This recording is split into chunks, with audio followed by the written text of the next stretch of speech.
Welcome back to my YouTube channel. तो आज के इस वीडियो में हम SCO समिट के बारे में जानेंगे। चाइना के तियानजिन में हुआ 25th SCO समिट यानी कि शंघाई कॉरपोरेशन ऑर्गेनाइजेशन समिट, जिसमें भारत के प्रधानमंत्री नरेंद्र मोदी ने भी हिस्सा लिया।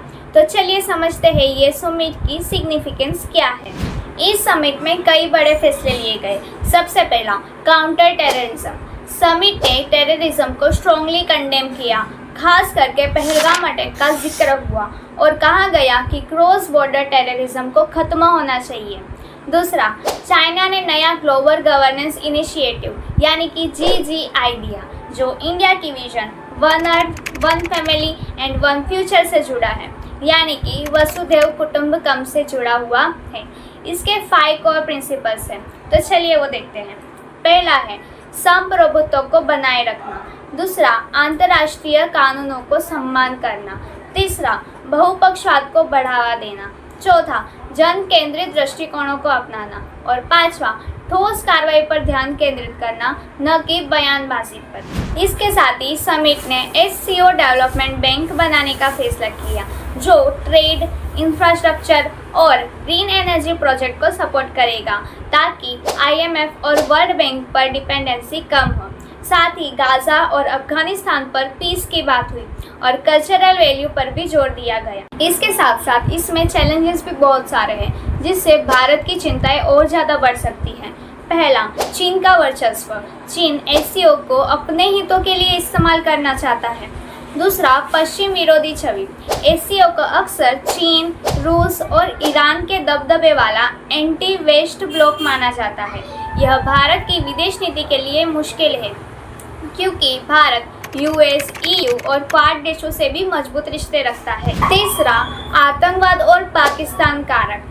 SCO में RATS यानी कि रीजनल एंटी टेररिज्म स्ट्रक्चर होने के बावजूद पाकिस्तान आतंकवाद को बढ़ावा देता है। भारत कई बार पाकिस्तान आधारित आतंकी संगठनों का नाम लेने की कोशिश करता है, लेकिन चीन और पाकिस्तान इसे रोक देते हैं। तो यहाँ पे देखते हैं हम इंडिया का रास्ता क्या हो सकता है। पहला, स्ट्रेटेजिक बहुपक्षीयता।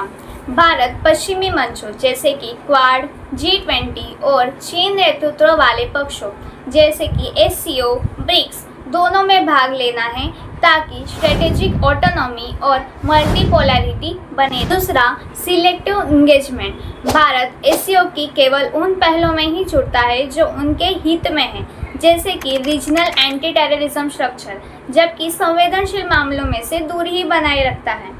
तीसरा, स्ट्रेटेजिक पार्टनरशिप। रशिया के साथ सहयोग से भारत SCO में संतुलन बना सकता है और चीन के दबदबे को कम भी कर सकता है।